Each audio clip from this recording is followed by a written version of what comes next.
I stared at the terms of the compliance pathway, where they promised to restore my accounts and job if I accepted being labeled a threat. My colleagues avoided my eyes and replied in short, rehearsed phrases.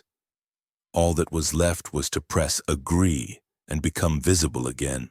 For years, I operated under the assumption that the system was predictable and consistent. That belief held firm until a typical morning at the security gates, when the familiar rhythm of my life finally broke. I learned something was wrong the moment my access badge stopped working. It was a small thing, the kind of glitch that happens in large systems all the time. I held the badge against the reader, waited for the familiar click, and instead got a flat red light. I tried again, slower, then faster, then turned the badge over like that could possibly change anything. People moved around me, shoulders brushing past, no one stopping, no one noticing. I stood there longer than I should have. I felt the heat creep up my neck. Then a security contractor I barely recognized stepped in front of me and asked for my name without looking me in the eye. He didn't sound angry, that was worse. I told him my name. He nodded, tapped something into his tablet, and said there must be a temporary hold. He used that phrase like it was neutral, like weather. A temporary hold. He asked me to wait in a side area while he confirmed a few things. That was the first moment I understood this wasn't a misunderstanding. It was a decision. I had spent years believing that as long as I followed the rules, the system would protect me. Not reward me, not care about me, but at least treat me predictably. I knew how to function inside procedures. I respected them. I had built my life around the idea that structure, even cold structure, was safer than chaos. Standing there with my badge suddenly useless in my hand, I felt that belief fracture in a way that was quiet but total. While I waited, I checked my phone. No missed calls, no messages, nothing that explained why I was being quietly sidelined in a place where I was supposed to belong. I considered calling someone, then stopped myself. Calling would have meant admitting I needed help before I even knew what I was accused of. I wasn't ready for that. The contractor came back and said I wouldn't be allowed inside for now. He didn't say why. He didn't apologize. He just repeated that there was a review in progress and that I would be contacted. Then he stepped aside to let someone else through, and just like that, I was no longer part of the flow. I walked away before anyone else could see me standing there. By the time I reached my car, my phone vibrated. It was an automated message, carefully worded, polite to the point of cruelty. It informed me that my professional conduct was under assessment and that I was expected to refrain from communication with colleagues until further notice. There was a number at the bottom for questions. No name, no human signature. Just a system speaking in a voice designed to sound reasonable. I sat there longer than I should have. I read the message again and again, trying to locate the moment when my life had shifted tracks without asking me. At home, the silence felt heavier than usual. I didn't turn on the lights right away. I didn't need to. I knew the layout too well. I set my keys down, placed my badge next to them, and stood there staring at the two objects like they were evidence from a crime scene. I replayed the last few weeks in my head, not looking for guilt but for vulnerability. Any place where my actions could be twisted into something else. I had been careful. That was the problem. People who are careful assume they are safe. Another message arrived later that evening. This one wasn't automated. It was short, indirect, and written by someone who clearly believed they were being kind. It said that things would be easier if I stayed calm and cooperative. That resisting the process would only make it worse. It didn't say what it was, and it didn't need to. The implication did the work. I understood then that whatever narrative was forming, I was already behind it. Over the next few days, the pressure didn't come all at once. It came in pieces. A service I used regularly flagged my account for verification. A scheduled commitment was quietly canceled without explanation. Someone I trusted sent a brief message saying they hoped I understood the situation and that it was probably best if we didn't speak for a while. No one accused me directly. No one had to. The absence did the accusing. I wanted to confront someone, anyone. I wanted a single face to attach this to. But there was no door to knock on, no office to walk into, no person who could say yes or no. There was only process, and process doesn't argue. It absorbs. I kept thinking that if I stayed rational, if I documented everything, if I waited for the right moment, the truth would surface on its own. That belief was comfortable. It let me feel in control while doing nothing. The problem was that control was exactly what I was losing. One evening I received a formal notice outlining my options. They were framed as choices, but they weren't. I could comply fully and accept temporary limitations while the assessment continued, or I could escalate the matter, which would involve broader review and potential long-term consequences. The language was clean, almost elegant. It never said punishment, never said fault. It didn't have to. The threat was structural. I realized something then that unsettled me more than fear. The system didn't need me to be guilty. It only needed me to be manageable. I slept badly that night. Not because I was panicking, but because my mind wouldn't stop running scenarios. Each one ended the same way. Any move I made fed the process. Silence looked like compliance. Resistance looked like confirmation. There was no neutral position. By morning, the conflict had become personal in a way I hadn't expected. It wasn't about my standing or my work or even my future. It was about whether I was willing to let an external narrative replace my own understanding of who I was. Whether I would accept erasure in exchange for stability. I wasn't ready to make that choice yet. But I knew I was going to have to. When my phone buzzed again, I didn't flinch this time. I looked at the screen steady and felt something cold settle into place. Whatever was happening, it wasn't going to resolve itself, and pretending otherwise was no longer an option. The first thing I tried to reclaim was routine.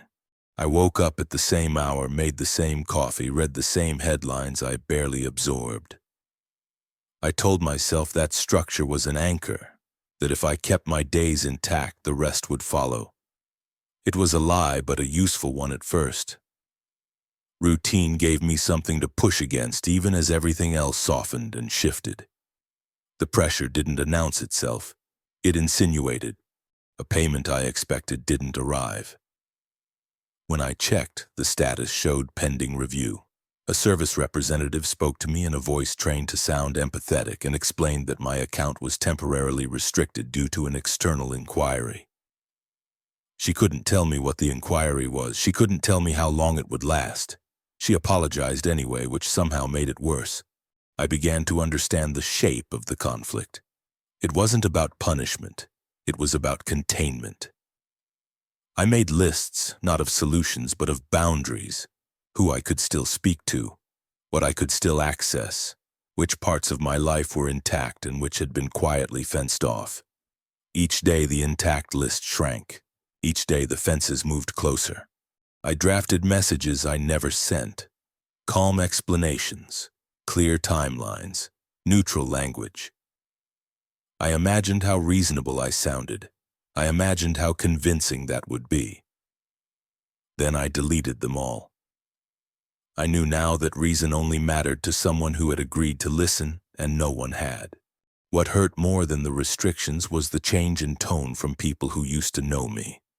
They didn't accuse. They adjusted. Conversations became shorter, flatter. Invitations stopped. When I did speak to someone, I could feel them measuring their words as if anything they said might later be reviewed. Their caution wrapped around me like fog.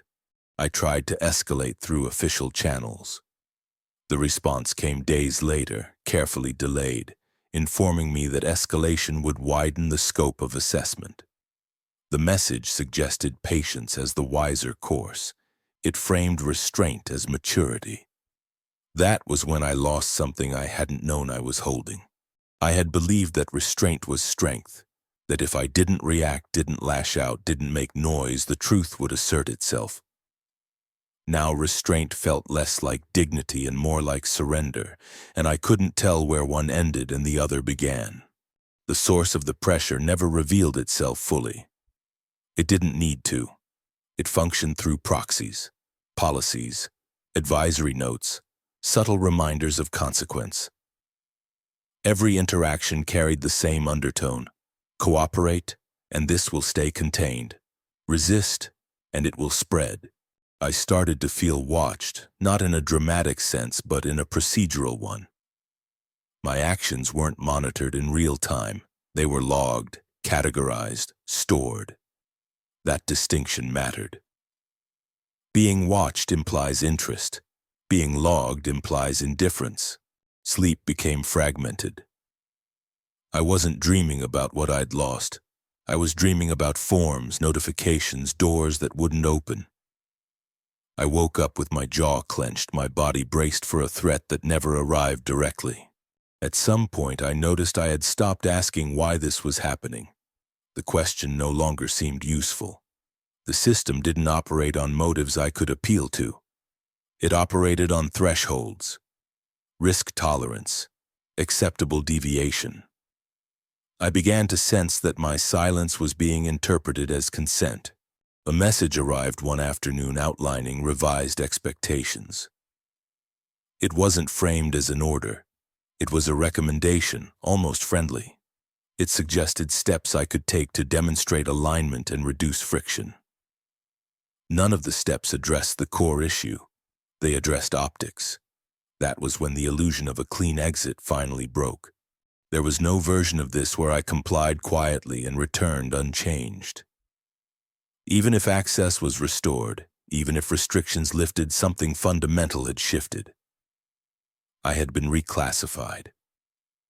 Once that happens, nothing goes back to baseline. It only stabilizes at a lower level. I felt anger then, sharp and unwelcome. Not the kind that makes you reckless, but the kind that clarifies. Anger that said, "This is costing you more than you are admitting." I sat with it instead of pushing it away. I let it exist without turning it into action. That restraint was different. It wasn't fear, it was calculation. I reviewed the options again, not as choices but as trajectories. One led to gradual erasure, comfortable on the surface, corrosive underneath. The other led to confrontation, slow and expensive, with no guarantee of victory. Both involved loss. Only one involved agency. The system counted on exhaustion, on the human tendency to choose the path that hurts less right now. I understood that now. Understanding didn't make the choice easier, but it made it honest. By the end of the week, my world had narrowed. Fewer contacts, fewer places I could go without explanation, fewer assumptions of goodwill. The pressure had done its work. It had isolated me without ever saying the word. I stood in my kitchen one evening staring at nothing in particular, and realized that if I waited much longer, the decision would be made for me. Not by force, but by default.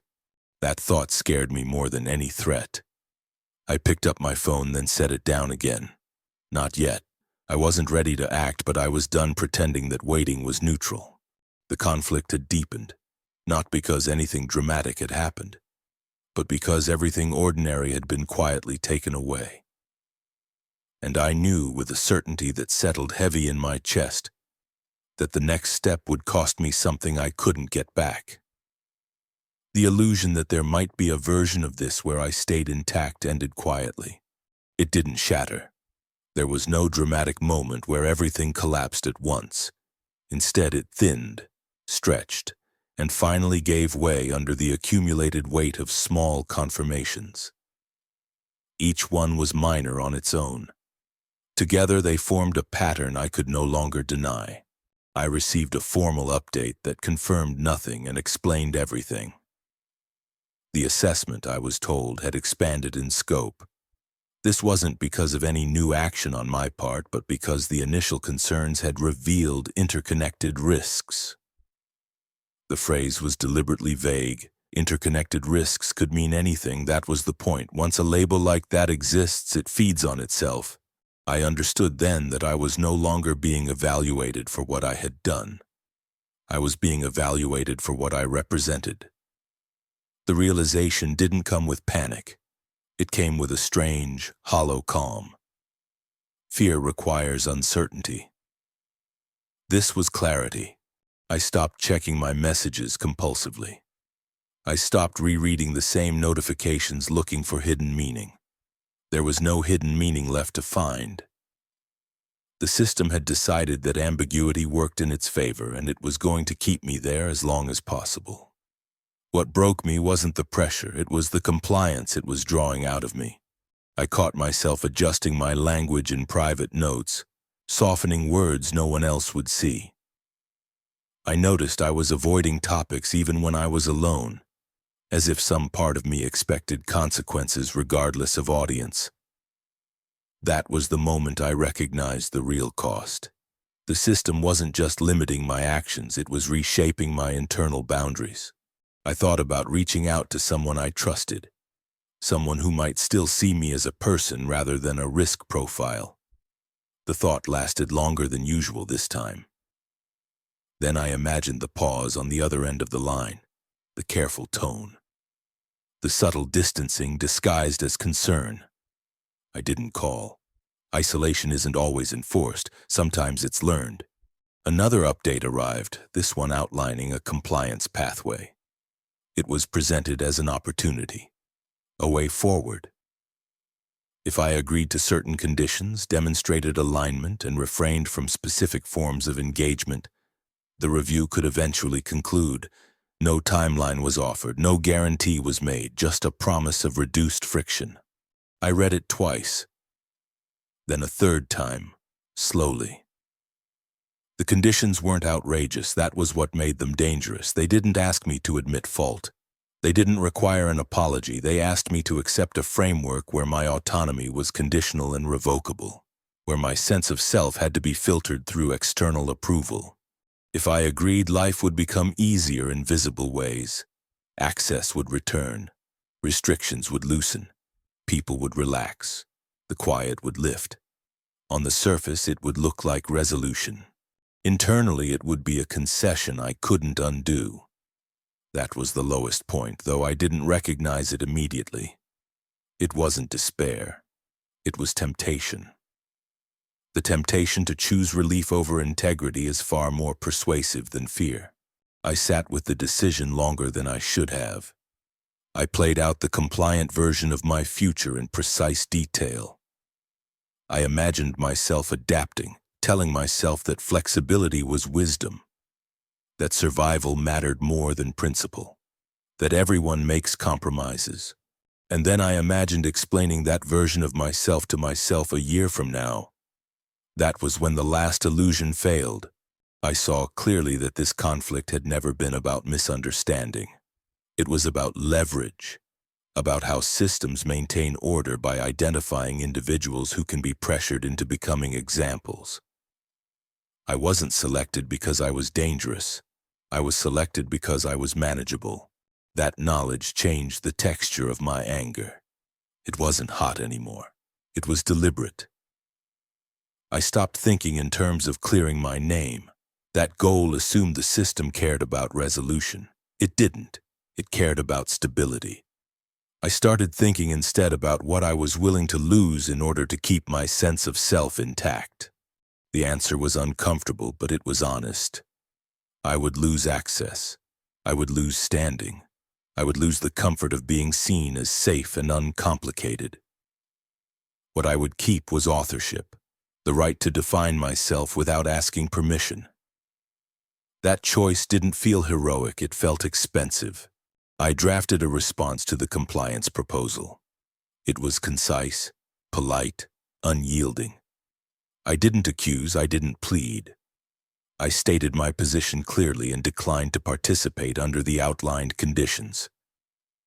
I acknowledged the consequences without challenging them. Before sending it, I hesitated. Not because I doubted the decision, but because I understood its weight. Once sent, there would be no quiet reversal, no gradual easing back into favor. This was the point where the path narrowed permanently. I pressed send.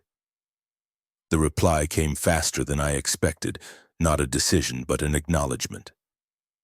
My refusal was noted. The review would proceed accordingly. The tone was neutral, efficient, almost relieved. I felt something release in my chest, followed immediately by the knowledge that I had crossed into a space where there would be no protection, no assumptions of goodwill, no safety net. The cost was already materializing. Another service suspended, another door closed without explanation. The world was shrinking, but it was doing so in full view now, without pretense. That night I didn't sleep at all. Not because I was afraid, but because my mind was adjusting to a new reality. One where conflict was no longer something to manage quietly, but something I had consciously stepped into. I understood that I had reached the point where the system and I were no longer pretending to want the same outcome. Whatever came next would not be about resolution. It would be about consequence. And for the first time since this began, the uncertainty I felt was not about what might happen to me. It was about how far the system was willing to go once I stopped being cooperative. The consequences didn't arrive all at once. They unfolded with the same measured precision that had defined everything else. I stopped receiving updates. Not because things were resolved, but because I was no longer considered a participant. Decisions were made elsewhere, recorded somewhere I couldn't access, justified in language I would never see. The silence was deliberate. It removed the illusion that engagement was still possible. What surprised me wasn't how much I lost. It was how quickly the losses became normal. Days reorganized themselves around absence. I stopped checking systems I no longer had access to. I stopped expecting messages that wouldn't come. People adjusted the way they always do, orienting themselves away from friction. I didn't blame them. That was part of the design. Pressure works best when it looks impersonal. I had imagined confrontation as something loud. Arguments, declarations, a moment where lines were drawn clearly on both sides. Instead, the confrontation took the form of endurance, of continuing to exist without validation, of waking up each morning knowing that the narrative circulating about me would never be corrected, only replaced over time by something quieter and less specific. That was the real punishment. Not accusation, but reduction. There were moments when doubt resurfaced, late at night when the cost felt disproportionate to the principle, when I wondered if I had miscalculated, if a smaller concession might have preserved more of my life without hollowing it out completely. Those moments passed, not because I argued them away, but because I recognized them for what they were, the aftershocks of a system built to make resistance feel foolish. I didn't try to reclaim what I had lost. That would have kept me tethered to their terms. Instead, I focused on what remained untouched. My ability to choose where my attention went. My capacity to name what had happened without embellishment or denial. My refusal to internalize a verdict I had never been allowed to contest. Eventually, I began to speak again. Not to the people who had withdrawn, and not in the spaces where my presence would be filtered or managed. I spoke in environments that didn't require credentials I no longer had. I kept my language precise. I didn't frame myself as a victim, and I didn't seek vindication. I described systems, incentives, outcomes. I let others draw their own conclusions. Some listened, most didn't. That was fine. The system never retracted anything it didn't need to. Time diluted the urgency. New priorities emerged. My case became a footnote, then a reference, then nothing at all. That was how it preserved itself. Not by winning, but by outlasting. What it couldn't reclaim was my consent. I understood now that dignity isn't something granted at the end of a process. It's something you carry through it, often invisibly, often without witnesses. It doesn't protect you from loss. It gives meaning to it. My life did not return to its previous shape. That chapter closed without ceremony. What replaced it was smaller in some ways, harder in others, and unmistakably my own. I learned to live without the assurance that systems are fair or that compliance guarantees safety. What I gained was clarity, not about justice or truth or outcomes, about authorship, about the quiet power of deciding who gets to define you when the structures around you decide they would rather not. There was no redemption arc waiting at the end, no apology, no restoration, just continuation stripped of illusion. And that, I realized, was enough.